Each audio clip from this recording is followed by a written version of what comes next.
7 animales ya extintos que vieron los antiguos egipcios.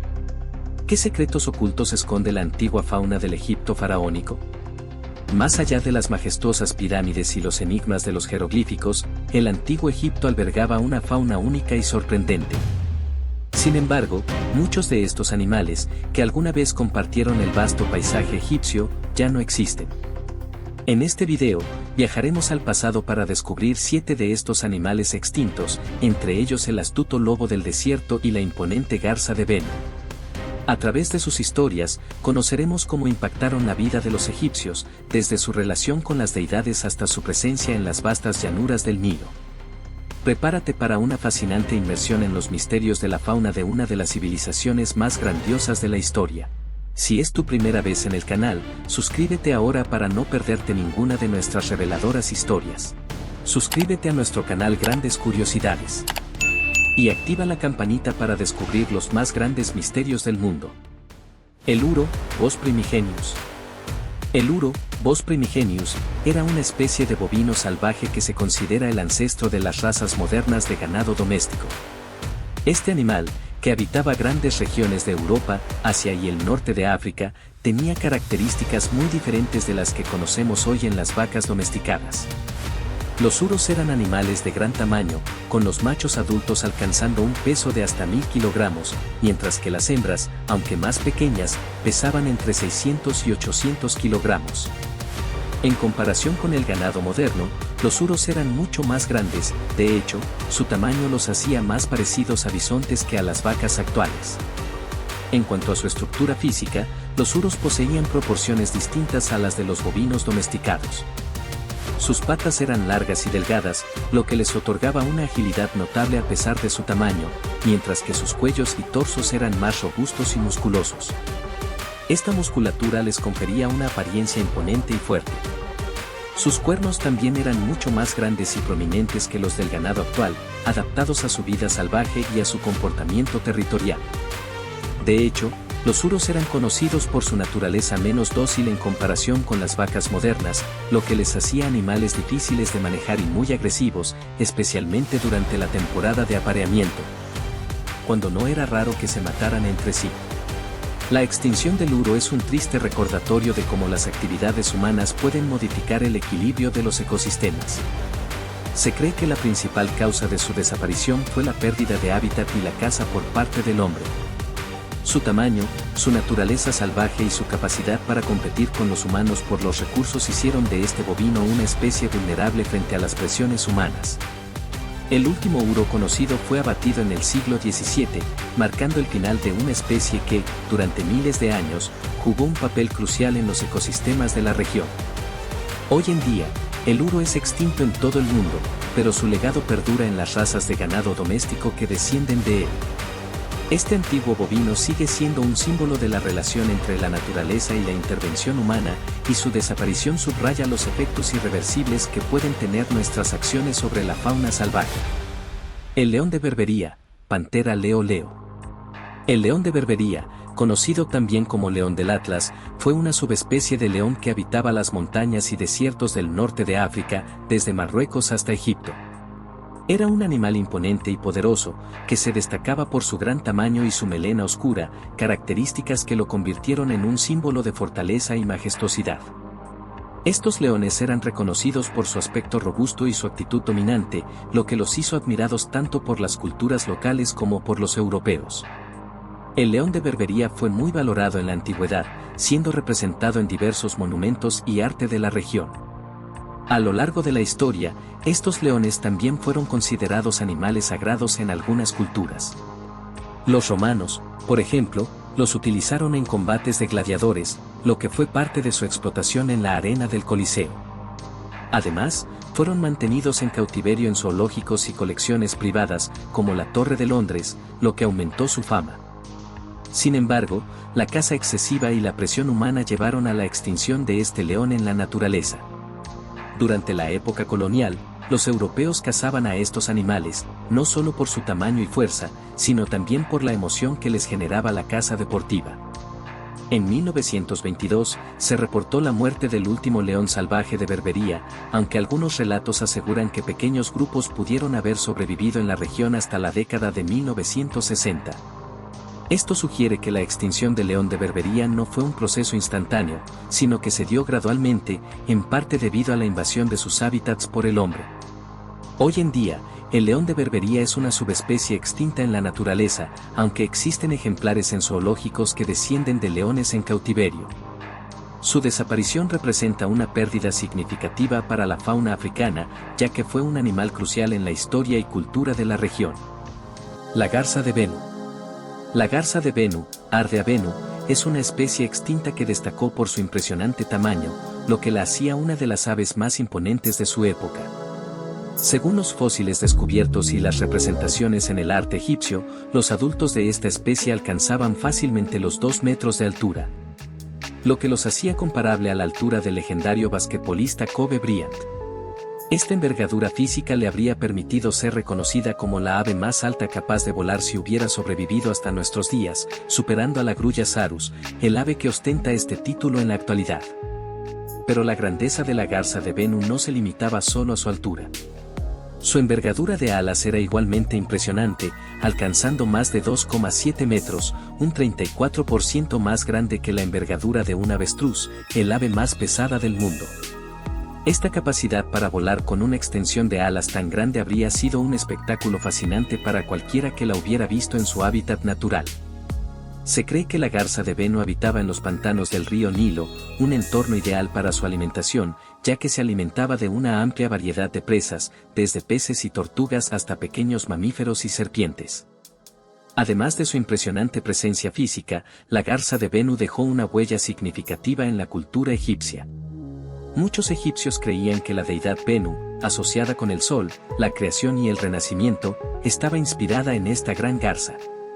La figura de Bennu era venerada especialmente en Heliópolis, la ciudad que era el centro principal de su culto.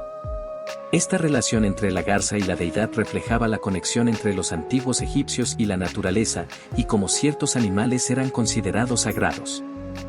De hecho, al igual que otros animales reverenciados en el antiguo Egipto, las garzas de Bennu eran enterradas junto a las momias como una forma de asegurar la protección espiritual del difunto en su viaje al más allá. Las ocas de Meidum. Las ocas de Meidum son un pájaro egipcio cuya existencia se ha conocido principalmente a través del arte, ya que no se han encontrado huesos de esta especie hasta la fecha. A pesar de compartir muchos rasgos con otros gansos de la región, como la dieta y los hábitats similares a los de la garza de Bennu, lo que realmente las hace notables es su color único. Estas aves presentaban patrones de color exclusivos, nunca vistos en otras especies de la región, lo que les confería una apariencia distintiva y fascinante. Lo más destacado de las ocas de Meidum es que, hasta ahora, son el único animal cuya existencia ha sido confirmada exclusivamente a través de una obra de arte. En 1871, se descubrió una pintura de 4.600 años de antigüedad en una tumba cerca de la pirámide de Meidum, que fue construida por el faraón Snefru. Esta pintura, que representa a las ocas de Meidum, se ha ganado el título de la Mona Lisa de Egipto, debido a su importancia histórica y su sofisticado nivel artístico. La obra se conserva en el Museo de Antigüedades Egipcias de El Cairo, mientras que una copia exacta se encuentra en el Museo Británico de Londres. La tumba en la que fue hallada la pintura pertenecía al hijo de Snefru, el visir Nefer-Maat, y la pintura se encontraba en una capilla dedicada a su esposa.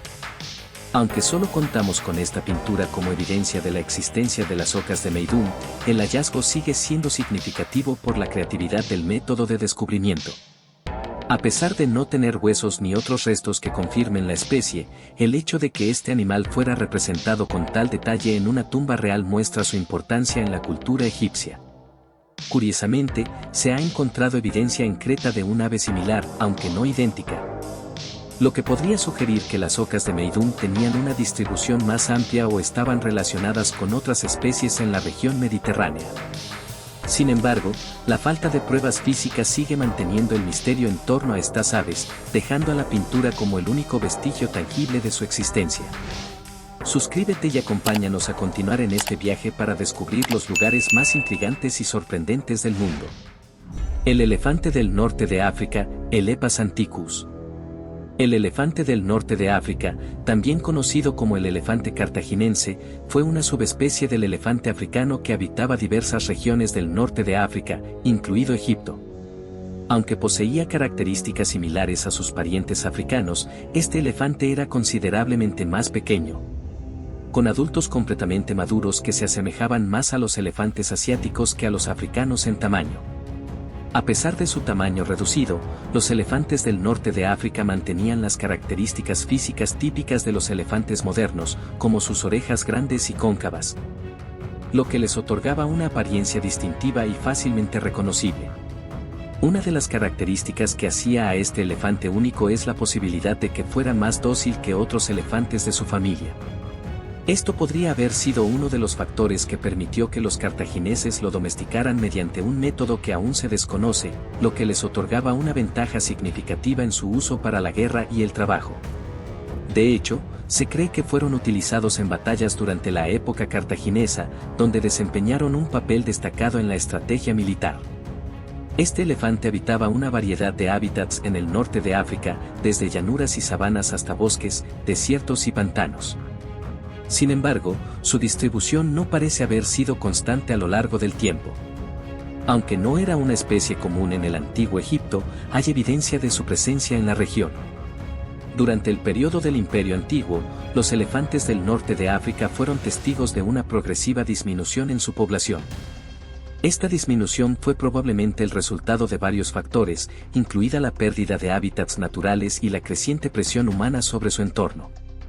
A lo largo del tiempo, la relación entre los egipcios y estos elefantes se volvió cada vez más conflictiva. A pesar de que los elefantes no eran necesariamente agresivos, su tamaño y sus desplazamientos podían causar graves daños a la agricultura y a las pequeñas estructuras en los asentamientos humanos. Esto provocó que los egipcios comenzaran a verlos como una amenaza para sus cultivos y su seguridad. Como resultado, comenzaron a expulsarlos de sus hábitats naturales y a matarlos en un intento por evitar que causaran más daños. Hacia el año 2900 a.C., se cree que la población de elefantes del norte de África ya estaba cerca de la extinción en Egipto, siendo la caza y la destrucción de su hábitat los factores principales detrás de su desaparición en la región. Este elefante, aunque pequeño en comparación con otros de su especie, jugó un papel importante en la fauna de la región en la antigüedad. Y su extinción marcó el final de una era en la que estos majestuosos animales coexistían con los egipcios. La historia del elefante cartaginés es un ejemplo claro de cómo las interacciones humanas pueden alterar irreversiblemente la biodiversidad y la vida silvestre de una región. Los hipopótamos, asesinos de faraones. Los hipopótamos, conocidos en el antiguo Egipto como los asesinos de faraones, fueron una de las especies más conflictivas para los egipcios debido a su comportamiento impredecible y su gran tamaño. Aunque inicialmente estas criaturas gigantes eran admiradas por su poder, su presencia se convirtió en un problema grave para los humanos, especialmente por su tendencia a causar estragos en los cultivos. Los hipopótamos, al igual que el elefante del norte de África, no solo destruyeron las cosechas por el simple hecho de moverse por los campos, sino que también atacaban a las personas y a las embarcaciones que se encontraban en su camino, generando caos en las zonas cercanas al río Nilo. Los faraones, aunque eran los gobernantes más poderosos, no fueron ajenos a las consecuencias de estos ataques. En ocasiones, incluso ellos se veían atrapados en el conflicto, ya que los hipopótamos podían atacar las barcas que transportaban a los faraones o a sus soldados. Esta constante amenaza llevó a una lucha organizada por parte de los egipcios para eliminar a los hipopótamos de la región. A medida que la situación empeoraba, los faraones destinaron grandes recursos a la eliminación de estos animales, enfocándose en expulsarlos de los pantanos donde solían habitar. A pesar de los esfuerzos por erradicarlos, los hipopótamos continuaron sobreviviendo en zonas alejadas de la civilización, buscando refugio en áreas más remotas y difíciles de acceder.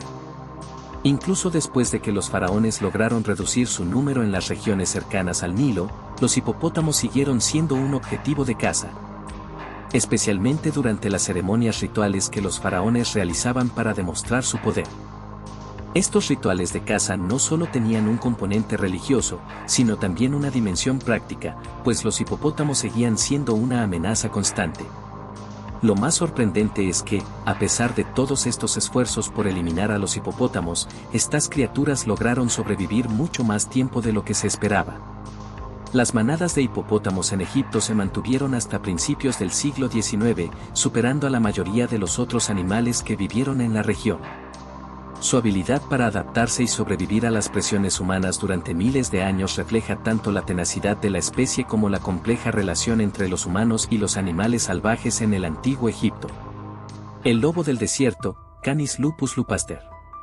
El lobo del desierto, también conocido como el lobo egipcio o lobo de los desiertos, era una subespecie de lobo que habitaba las regiones áridas de Egipto y otras áreas cercanas del norte de África.